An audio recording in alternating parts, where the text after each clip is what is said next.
tuning in. Today is Sunday.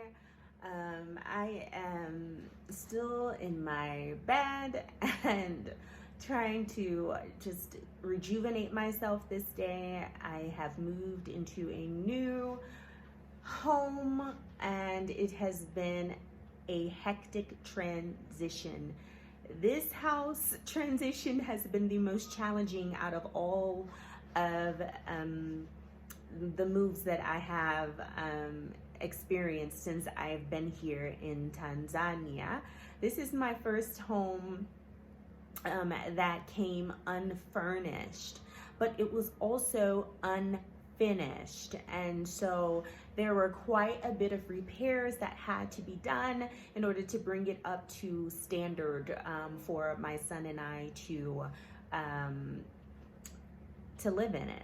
So I will make a separate video about that and all of the issues that we encountered, some of the do's and the don'ts, just to give you all some really good tidbits on how to avoid being taken advantage of, how to protect yourself against owners and fundis, which is Swahili word for technicians here, that don't like to keep to their word, keep to the agreed upon time schedule. It's just all of that information, I will give to you guys so that it will help you not go through what I went through. So, and I'll also do a separate video showing you guys around my new compound. So this video is about, first and foremost, how to open a bank account here in Tanzania. This is my experience, you guys. I'm sure others may have had different experiences depending upon the financial institution they have chosen to open up an account with, and depending upon their status, whether they're a citizen, permanent resident, or just getting an account based off of their status of being, a visitor, and essentially you're considered a foreigner. So, of course, I don't have permanent residency as of yet, and I am not considered a citizen, so I fall under the foreigner category. Unfortunately, it still is so troubling to me, being referred to as a foreigner when I am back home in the land of my ancestors. Nonetheless, that is what it is at this juncture. We will be working to change that, but that is the category that I fall under, unfortunately. So as a foreigner, I wanted to open up an account here. A current account is what they call it. It's a checking account. And I opened my account up with an international financial institution. I will not name that institution, so I would just say it's an international financial institution. I wanted my account to be in shillings, and I was told at the bank that in order for my money to be converted into shillings or to have a shillings account, I would have to be a citizen, or I was told a citizen. I can't recall if they said or a permanent resident. I will get that answer for you guys and post it. But I know for sure I was told by the bank representative that I had to be a citizen in order to have a shillings account. And so I could only get an account in USD. So what was required of me to open that account at the financial institution that I chose, which is an international financial institution, was, of course, my passport. Also, my visa. My visa was required. They wanted to know what my visa status was, of course, to ensure that it was not expired or close to expiration.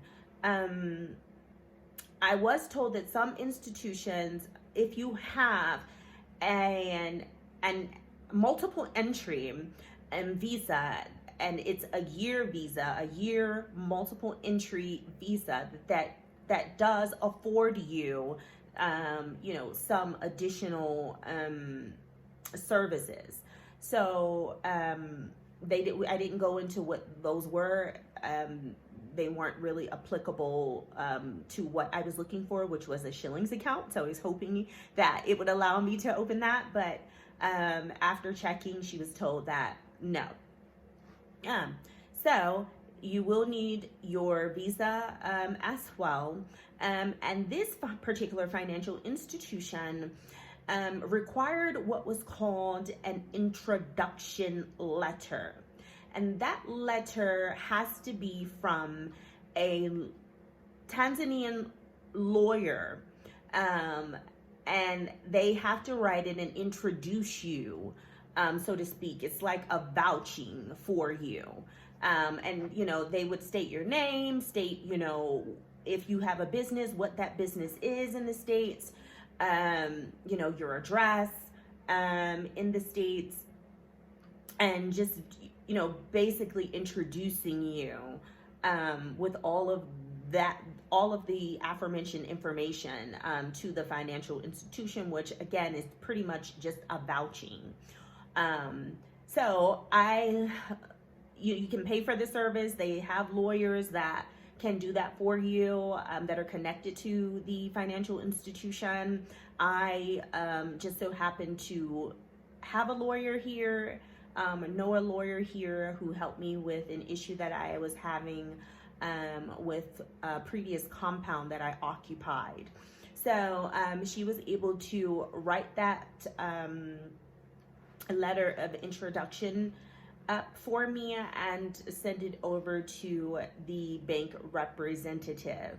So again, what was required of me was my passport, my visa, and a letter of introduction. And then of course you go and you withdraw the funds, however much you intend on depositing into the current account. They make that deposit for you. They give you your debit card, and there was also online banking available as well. So pretty much, the same perks. What this particular financial institution, one of the cons was that they charge a $14 USD monthly service fee if you do not hold a balance of 40,000 USD. Yeah. So I'm not, I that's just ridiculous. So I do intend on locating another financial institution, and then I would do another video as to what that process was. But this was the process for the current account that I have currently. So yeah, now the financial institution that I opened my account with took a very long time. It took like 3 hours. Yeah, I know. 3 hours. Even my driver was saying, "What in the world? This is long. You guys are slow." I mean, they gave me the wrong paperwork to fill out, and so she generated the wrong paperwork. I kept asking her. I was like, "This paperwork looks really weird. It's asking me questions that are not applicable to me, that should not be applicable to me. Are you sure this is the right paperwork?" She kept telling me, "Oh no, just skip that if it doesn't make sense to you." And I'm just like, but something is wrong. So I went on ahead and filled out what I was able to, and then sure enough, she came back and stated, "I'm sorry, this is the wrong paperwork." So don't be afraid to speak up, and don't allow them to, tell you something that your spirit is telling you, is wrong, or something is wrong. Don't allow them to convince you that it's not. So that's another tidbit there. So it took a very long time. So I would say be prepared, have a lot of patience. Doesn't mean it will be that way with other institutions. It is a possibility. Again, she gave me the wrong paperwork. And then after that, I mean, I guess the system, I don't know what type of banking system they were using. I come from a banking background. I was a former bank manager in my heydays. So I don't know what type of system they're using, but it seemed to be pretty antiquated. So just come with, you know, patience. So we covered that. And I'm just trying to think of, you know, other important information, you know, that I could share with you guys just from the experiences that, you know, I have been having here. I don't want to go too much into the housing thing because I did want to do a separate video dedicated to that. So I will just go ahead and stop this video here, and then I will do another video about how to protect yourself when you are looking for a house here in Tanzania. So that's how you open up a bank account. That was my experience on opening up an international bank account here in Tanzania. I hope it helps you. If you have any additional questions, please feel free to contact me. The email is journeythroughaucabulon@gmail. Also, please don't forget, you guys, to like, share, comment, and subscribe if you already have not. Okay, till next time, be good.